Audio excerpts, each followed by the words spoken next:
outset.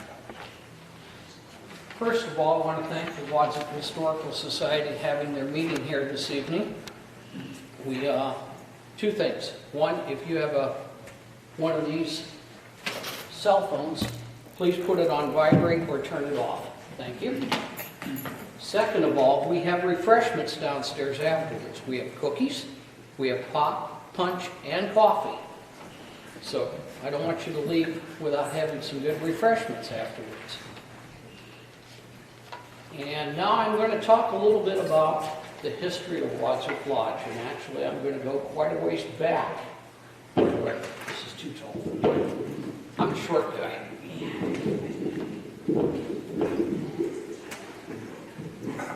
That's better. Can you still hear me? Good. We're talking about the history of Wadsworth Masonic Lodge, 1867 to 2017. Wadsworth in the early 1800s was forest and fine trees. The inhabitants, few Indians, one white man whose name was Holmes, Indian Holmes, because he had married an Indian squaw.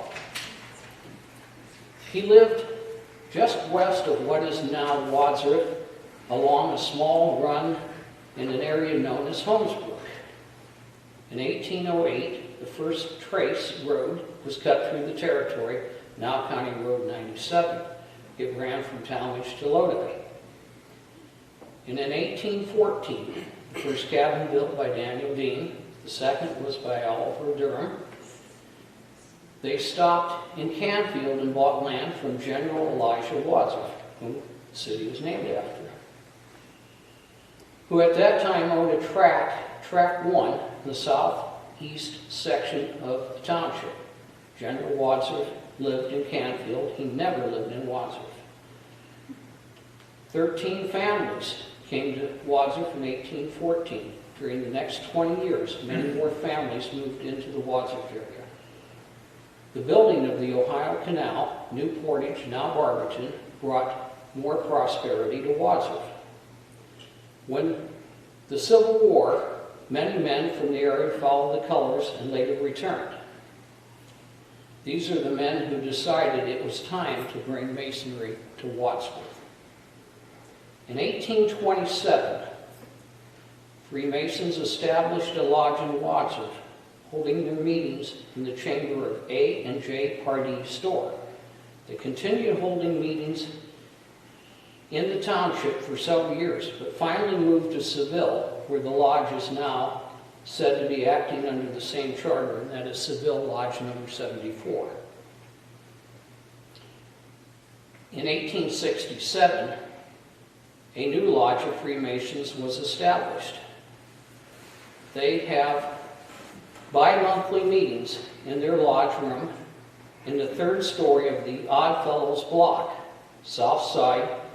Their worship master present was W.E. Beardsley, Esquire. Their membership was about 60. This is from the Medina County Historical records from 1881. The first meeting of the record on April 10th, 1867, a large number of Masons met in Masonic Hall. The meeting was called to order by Brother Jacob R. Brown.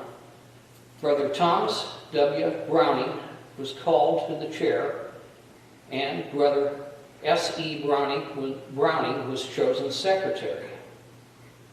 Brother John A. Redding, a past master of Medina Lodge 58, presented a dispensation from Most Worshipful Grand Master Thomas Sparrow, which read by the secretary as follows: "To whom these presents may come, greetings ye, that whereas a petition has been presented to me, signed by the following brethren, to wit, John A. Redding, W.T. Rittenhours, I'm not sure if that's correct or not, Ellis Browse, G.W. Loomis, J.J. Woodward, G.E. Browning, J.W. Dakin, Thomas Folger, George K. Pardee, G.W. Wise, George A. Woodward, S.C. Dewey, Solomon Cupman, and H.S. Bryan, and Jacob R. Brown, praying to be congratulated, or connected, I should say, into a regular lodge in the town of Wadsworth, Medina County, the state of Ohio, and promising obedience to the ancient usages and landmarks of the fraternity and the laws of the Grand Lodge, and whereas the petitioners have recommended to me as members of Medina Lodge 58 under the jurisdiction, and have also obtained consent from other lodges whose territorial jurisdiction will affect the establishment of said new lodge. Therefore, I, Thomas W. Sparrow, Most Worshipful Grand Master of Masons of Ohio, reposing full confidence in the recommendation aforesaid, finding the petitioners having strictly conformed to the laws and rules of the Grand Lodge, do by vesture of high authority in me, authorized our trust and well-beloved brethren aforesaid, to form and open a lodge in the manner of ancient, free, and accepted Masons, to be called Wadsworth Lodge, therein, to admit and make Freemasons according to the ancient customs and not otherwise. See, I haven't given any secrets away. The dispensation is to continue in full force until the next annual convention of the Grand Lodge aforesaid, to be held in the city of Cincinnati on the 15th day of October 1867, unless sooner revoked by me. And I hereby appoint Brother John R. Redding to be the first senior warden, and Brother Thomas Folger to be the first junior warden of said new lodge, and it shall be their duty, and they will require and return this dispensation with the proceedings hand under the authority and the same, together with the attached copy of their bylaws, to the Grand Lodge aforesaid, at the expiration of that time herein specified, for re-examination and such action in the premises as shall be deemed wise and proper. And it was given under his hand and seal, Thomas Sparrow, Most Worshipful Grand Master, 1867. So that gets us going here. Mr. John Redding has an extensive Masonic experience, and in the only man to have ever known or ever heard of to have been regularly elected to and served out 2 terms as Worshipful Master of 2 lodges at the same time. He was Master of Litchfield Lodge number 381, and also Wadsworth Lodge 385, and a member of Medina Lodge 58, all at the same time, performing faithfully service in all. And this is from the Medina County History Book of 1881. Now, I'm not going to go into his entire life history. I'm going to move on to more history of the lodge here. I think you'd find that quite boring if I went into his entire life history. Wadsworth Lodge 385. The Lodge of Master Masons was opened by a group of past masters. Brother A. Sanders, acting as master, then called on the officers named in the dispensation to take their stations, after which the Worshipful Master appointed Brother John A. Woodward, treasurer, Brother S. E. Browning, secretary, Brother George A. Hayward, senior deacon, Brother George K. Pardee, junior deacon, and Brother Ellis Brouse Tyler. The bylaws consisted of 16 articles presented and approved by the new lodge, and those have been lost to history unless they're somewhere in one of those books over there. The meeting of Wadsworth Lodge was set for Thursday evening on or before each full moon, and the second Thursday thereafter. Now, I want to bring your attention to this. Why do you think they had the meeting set for before the full moon, or right on the full moon? You don't know why? We didn't have the lighting we have today. They didn't have these modern lights out here. They needed the moonlight to get to the lodge and get home. And without the moonlight, they couldn't see other than the dim lights from their carriages to get around. I thought that was kind of interesting. That is interesting. The charter members of Wadsworth Lodge are as follows: John A. Reddy, W.T. Rittenhouse, Ellis Browse, E.G. Loomis, J.J. Woodward, L.E. Browning, Thomas Folger, George K. Pardee, C.R. Wise, J.W. Dankin, George H. Hayward, and S.C. Dewey, and S. Copland, and A.E. Bryan, and Jacob R. Brown. The second meeting of Wadsworth Lodge was held April 18, 1867, when the first petition was received by Mr. W. Newton Hilliard. And the Hilliards have a great history with this lodge. It is interesting to note that in the early meetings, there were always members present, as well as quite a few visitors from such distant places as, now it sounds funny today to say this, but it's true, Seville, Medina, Akron, Clinton, even Rochester, Pennsylvania, and Robinson, Illinois. At this time, the railroads having been built through Wadsworth, however, it was quite difficult to get to the railroads. Freemasonry was quite important at this time. Wadsworth Lodge continued to grow under dispensation, and by October 1867, there were 20 members. At the annual convention at the Grand Lodge, October 15, 1867, a charter was granted to Wadsworth Lodge, and that is our charter right there.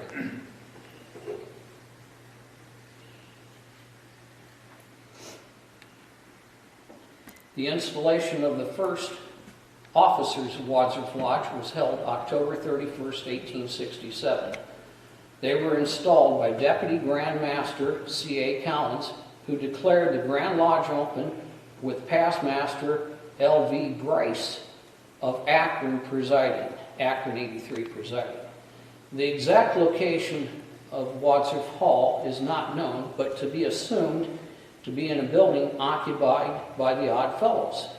On the ground floor were 2 stores. Now, I don't know what 2 stores were in the ground floor of that building. Does anybody know?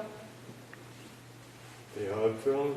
No, the Odd Fellows Hall, and this is in 1867. Ben Franklin. Well, no, long before that. There were 2 stores originally on the ground floor of the Odd Fellows Hall, but it does not mention what 2 stores were there, and I didn't know if anybody from I think the they were society. a hardware type store. Okay. You know, like tin. Okay. I was just curious about that. I thought it was interesting. Caesar says that he knows. Caesar says that he knows. Caesar?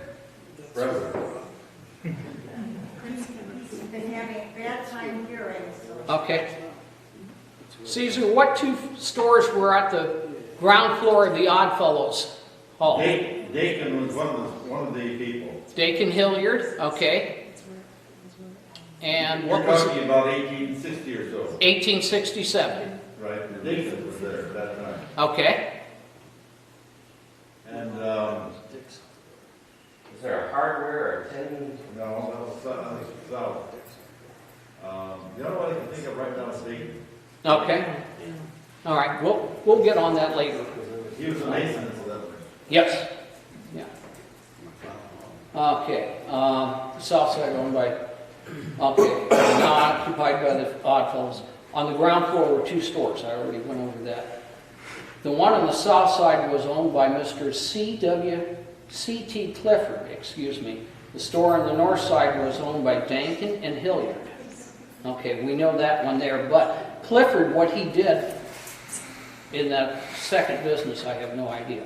Mr. Clifford owned the building, and because the minutes refer to rental paid to Mr. Clifford, this building was built shortly after the Civil War, and of course is still standing today. On December 10th, 1868, the meetings of Wadsworth Lodge were changed from Thursday to Wednesday, on or before each moon and the second Wednesday thereafter. That is why we're meeting on Wednesday nights now. We have been meeting on Wednesday nights since December 10th, 1868. Dedication of the hall was held on June 24th, 1869. Committee arrangements and music were appointed. A dispensation was obtained by Brother Collins to dedicate the hall. No mention was made of any of the festivities concerning the dedication. Later bills approved by the lodge for a baton to the Wadsworth Cornet Band for playing at the dedication, and for drain lumber and from the grove. Now I have no idea what that means. So whatever the grove was. Oh, the Grove? The grove. The Grove is where the post offices are, Okay.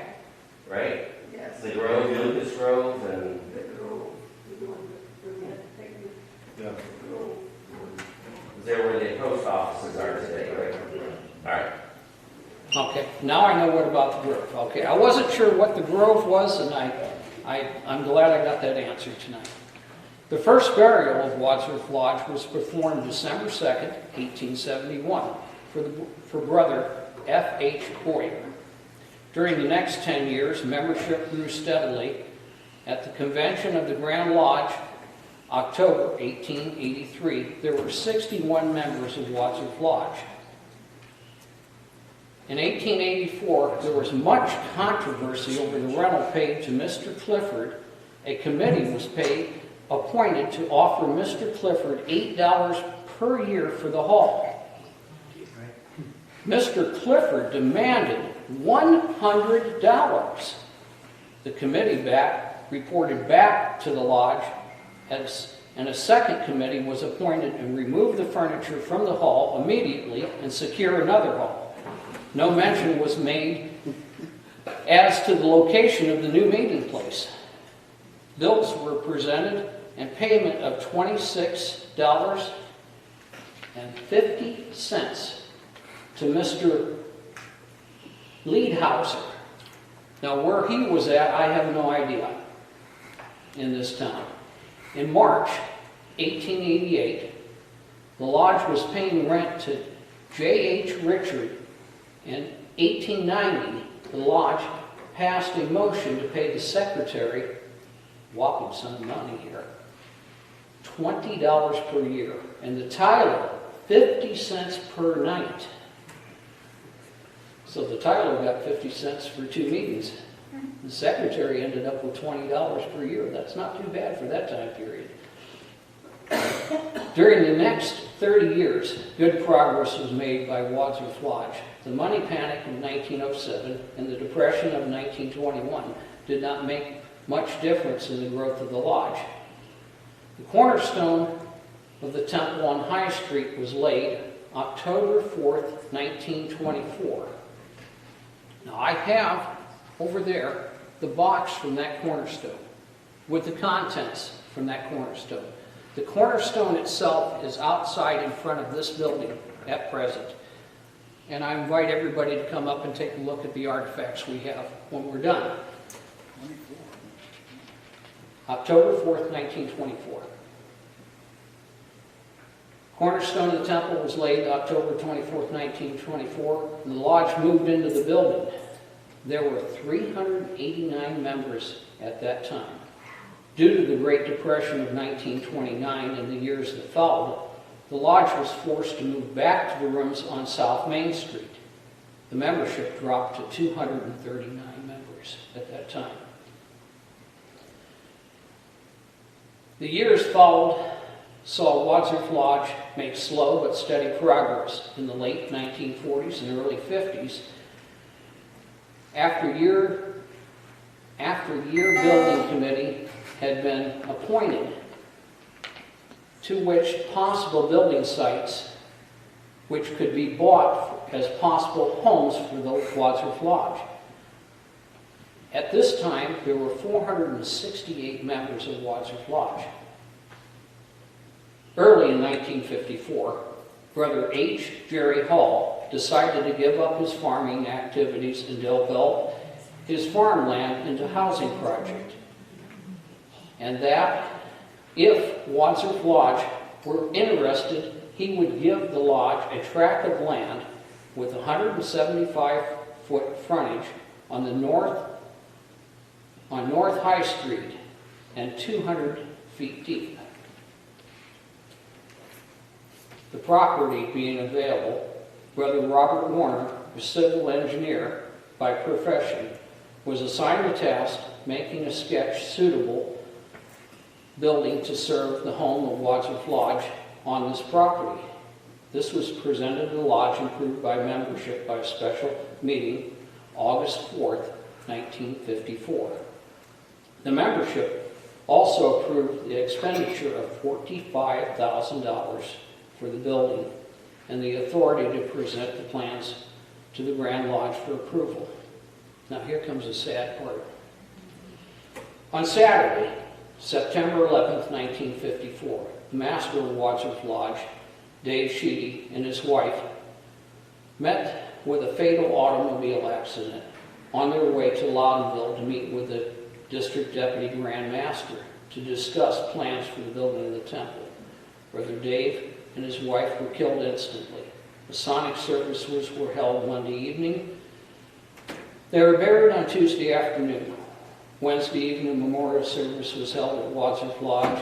The same evening, the plans were to be discussed with the District Deputy Grand Master. The building committee of the Grand Lodge approved the plans, only necessary to wait for a clear deed on the property to be obtained. This was received a week later. At that time, there were 468 members of Wadsworth Lodge. Now we're coming up to present day, and I hope I haven't bored you too much here. Wadsworth Lodge averages nearly 65, membership is about 65 in age. However, our current Corps of Officers are all young men in their late 20s, early 30s. I don't think any of them are over 40 or 45 at this point. So we have a very good Corps of young officers. We remit the dues of all 50-year members and brothers who cannot afford to pay their dues due to illness. In 1967, at our 100th anniversary, we had 589 members. Current membership is down to almost right around 200 members right now. Attrition has taken its toll on this lodge, as it has many other organizations.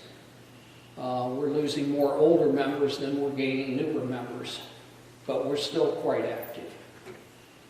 In 1997, the Brethren of Carl W. Ellenwood Lodge number 715, located in Rittman, Ohio, merged into Wadsworth Lodge 385. In 2017, Wadsworth Lodge now boasts a full complement of York Rite bodies. Now there are two different ways to go into your different Masonic bodies. You can go Scottish Rite and you can go York Rite. This temple houses York Rite bodies. York Rite bodies consisting of Medina County Chapter, number 243, Royal Arch Masons. They were chartered in 1958, and their charter is there. Worcester Council, number 13, Royal and Select Masons. I think their charter is over there on the far wall. And Medina Commandery, Knights Templar, number 84. When Medina Temple closed and was torn down, they came down here. And that is the Christian Order of Freemasonry. Wadsworth was very committed and involved with the community. Wadsworth has a great relationship with the local Salvation Army and assist with the soup kitchen on a monthly basis. Each year at Thanksgiving, for the brethren at Wadsworth supplies a fully cooked meal, both for patrons and the staff of the Salvation Army, a tradition that was started by the late worshipful brother James W. Himmelwright and his wife Julia, which Wadsworth continues this tradition in his honor. I'm down to the end now. Some of the community activities of Wadsworth Lodge involving are hosting the American Red Cross for blood drives, the American Cancer Society for Relay for Life, annual Blue Tip Parade and festivities, loaning out the hall for various charities for use. By the way, we have never charged the use for this hall for any funeral service ever. This hall is available for anybody who has had somebody pass away in their family and needs to have a hall for a funeral luncheon or dinner. We have never charged a dime for that. And awarding an annual scholarship to Wadsworth High School students. We do a breakfast here first and third Saturdays. The money raised from that goes into our scholarship fund. We give a $1,000 scholarship to worthy student every single year. We've been doing that for 20, 25 years now, quite a number of years. Wadsworth hosts, of course, the community breakfast. Wadsworth also recognizes the contributions of local leaderships and Community Builders Award. And this year, Steve McIlvain received our Community Builders Award right here in this lodge room. Are there any questions that I might answer? If not, I'm going to take a little walkabout with Mike here and go over some of the artifacts before we go downstairs. I did find a picture of the original there at the IOF building, and it shows the south end of that building was called Loomis and Traver and Company. Okay. So I don't know what their dealings were with the coal mines, the Traver carriage factory, whatever business they went in together. And then also on the north side, it almost looks like a grocery store, but it does reference that Farmers Mutual, which is the Dayton. So anyway, that's what's showing my earliest picture of it. And then that photo that Fran brought you today is the temple in 1924. Yeah, and there's if I can find it here. There's an interesting, I blew the picture up to look at it in more detail. I'll tell you what it says once you go over some of your things. Okay. I'll find it on here. One of the things I want to show off, first of all, we got brand new Masonic aprons this year in honor of our 150th anniversary.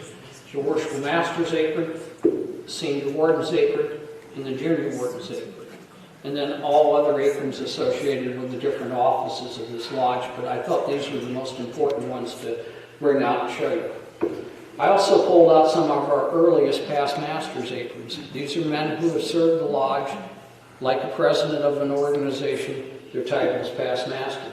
Earliest one is 1928. Then we have 1934-35. And finally, 1939. So you're welcome to take a look at those. I have several artifacts over here. This Bible is from the Pardee family. And you're welcome to take a look at that. That is ours. We also have the box from the 1923 dedication of the temple downtown with the various artifacts in it. From my own personal collection from my great-grandfather, Albert Aaron Cahoon, I have a Wadsworth directory dated 1910. I also have a dues card here, which my great-grandfather signed in 1922. We have some newspapers here of the dedication of the temple downtown. The original 1867 minutes books are right here for you to look at. Those are the rarest books we have right now. I also have some paperwork from various meetings and the Cornerstone Lane of 1924, and also the dedication papers and various other papers here. The oldest Masonic jewel we have is a master's jewel, and it's probably from the 20s. We also have a beautiful, beautiful paperweight here that probably is more than 100 years old. A lot of wear on it. This is the lodge seal used for all the dues cards and important documents. This lodge seal is more than 100 years old. And my mother used to tell me stories about her and her brother playing with this at the old downtown temple and putting pieces of paper in it and stamping it and saying that they were Masons. Is that So still that's a memory I have from my mother. And her grandfather was the past master of this lodge and also secretary of this lodge for more than 50 years. Hey, Bill, you still use that seal today? Yes, we do use the seal today.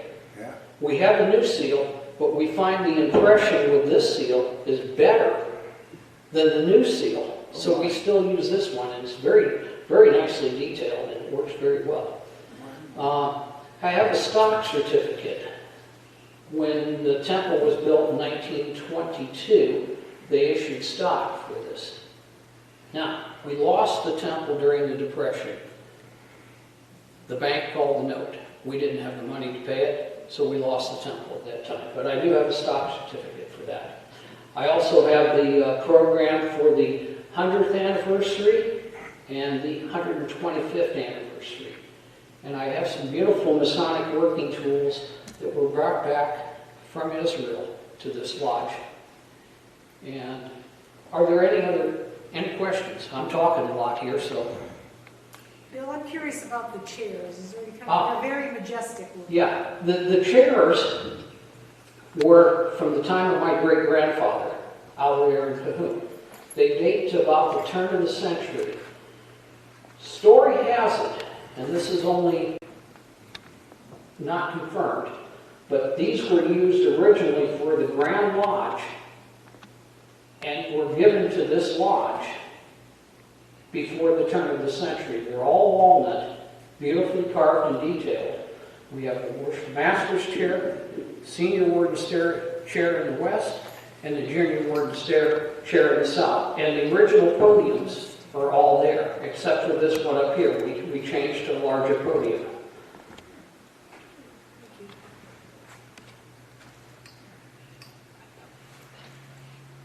Any questions? What year was the temple on King Street and High Street built? 2223. 2223. It was dedicated in 1924. And it was used until when? The Depression. Till the Depression? Yeah, when the Depression hit in 29, they lost the temple sometime around early 1930s. Oh, okay. The bank called the note and we lost the temple at that time. So what happened to it after that? The city took it over, or it was sold to the city. I was told it was sold to the city, and what happened to it when it became a civic center eventually, Well, yeah. I have no idea. Well, I can remember when it was still the Civic Center. Yeah. But I Wasn't had it in no the idea. 50s that it was a civic center? What's that? In the 1950s, wasn't it the civic center? Yeah. Yeah, okay. Yeah. So according to that sign in front of the building that, like I say, Fran gave you a picture of today, Right. that 8.5 by 11, Mm-hmm. it says, there's a little sign leaning up against the building in the lower left-hand corner. It says, dining room lunch. And that says chicken dinner every Sunday. It must have been a way of fundraising for the lodge at that time. I also see in the corner the original cornerstone, which we have out front here of the temple. I wish that building were still there. It was sad to see it go. You have pictures of that ceremony, don't you? Yes, but unfortunately, the cornerstone pictures are in my archives at home, and I couldn't find them. for tonight. I have them in the computer. And I know I gave them for copying over, and I apologize, I could not find them for tonight's meeting. Also, for the Historical Society tonight, I have a history of the lodge, and the one thing I didn't point out was this banner up here. This banner up here was designed by our worshipful master, Jesse Pertee. It represents our lodge, and there are 2 matchsticks for the square and compasses there are used in that. And it says established 1867. Wadsworth Lodge 385, established 1867. And that was very nicely designed and put together for this year. I have the program and a pin to present to the Historical Society tonight, so they can add that to their archives. Any other questions? Caesar? Did you have anything you wanted to talk about General Wadsworth a lot? There is an interesting fact of Elijah Wadsworth that I'd like to share. Please come forward. It'll take a while. Take your time. I'll get the mic around here. He doesn't need them. He carries very well. He's not like me. No, his I'll voice just carries zoom forward here.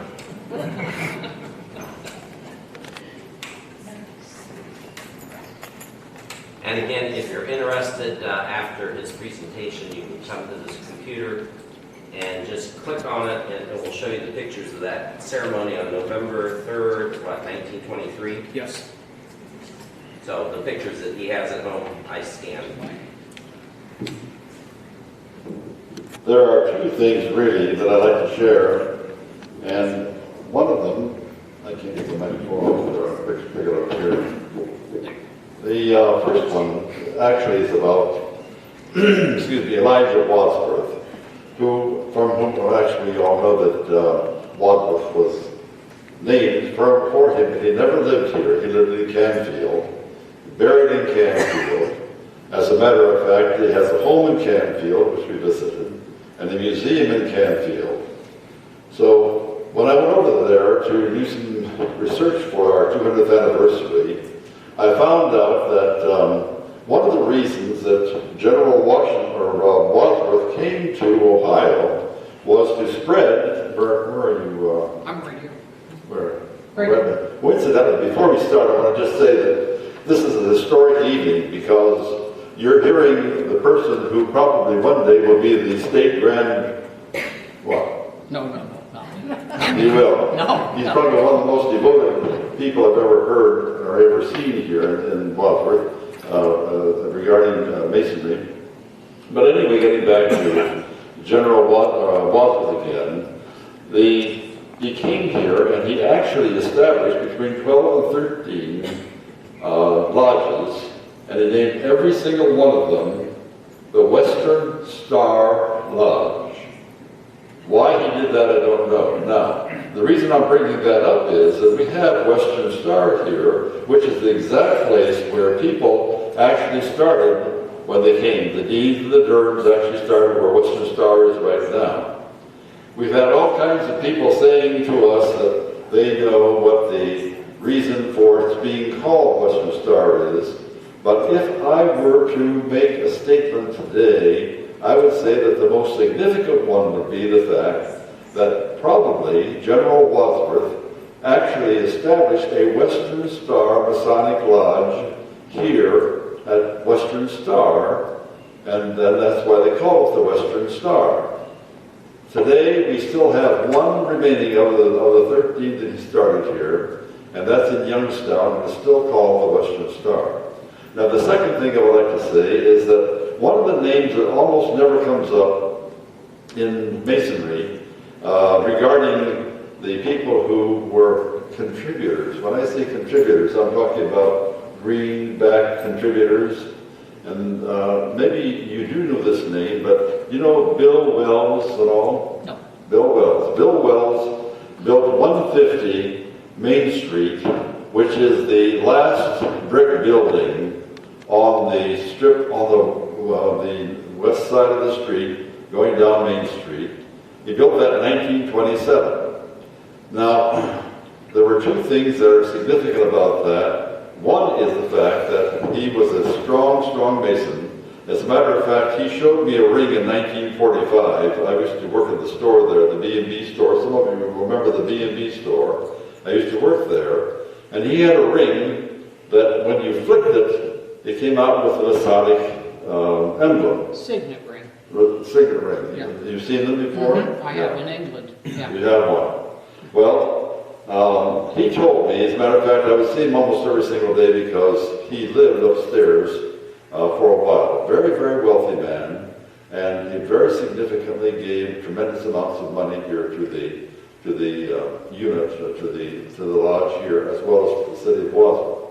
The second reason is that the post office came to Wadsworth as a result of some strong Masons who were able to do what is necessary to do with the United States government, and that is to get them to move fast. Now, fast in this case meant something like 16 years, but that was fast for the United States government. And in 1927, 1931, right the first time, 1927, he gave the B&B store, well, that was where it was, 150, he gave it to the United States Post Office. And the post office stayed there for the longest time, and the former vice president of this association, the father-in-law of the former vice president, who would have been Glenn Westenbarger's father was the postmaster. Now, the Westenbargers were big Masons, were they not? Yes. So, the significance of our post office in Wadsworth is also tied directly to the Masons. Now, there are many other little things, but your speaker tonight said, I'm allowed to talk about only two of them, then I have to sit down. So I think I will. Thank you, Susan. Thank you very much. There is one thing I forgot to show off. Some of you are wondering about this framed carpet here. We had the lodge reconsecrated from Grand Lodge this past summer. The Grand Lodge officers, assisted by the lodge officers and myself, worked on this and had a beautiful ceremony. The lodge was rededicated with corn, wine, and oil, and 3 candles at a separate altar. And it's quite a presentation that is done. We just had this framed. It's my job to get it hung up on the wall somewhere around here. I'm not sure where, but it indicates 1867 to 2017, Wadsworth Lodge 385. So that is why that is there. And there's also a chart on the other side indicating that we do very nice ritual work, and Grand Lodge has recognized us for that. So that is also there also. But I wanted to make sure I got that in because I'd catch heck if I didn't get that in tonight. Very good. Okay. Well, I want to thank you all for coming out tonight. I hope you enjoyed the program. Be sure to take a look at the artifacts before you go downstairs, or even after you get done having refreshments downstairs. Come back up, look at the artifacts. They're very interesting to look at. And I want to thank the Wadsworth Historical Society once again for coming to Wadsworth Lodge tonight and hearing a little bit of the history of this lodge. We hope to be here for another 100 to 200 years. Of course. Thank you again.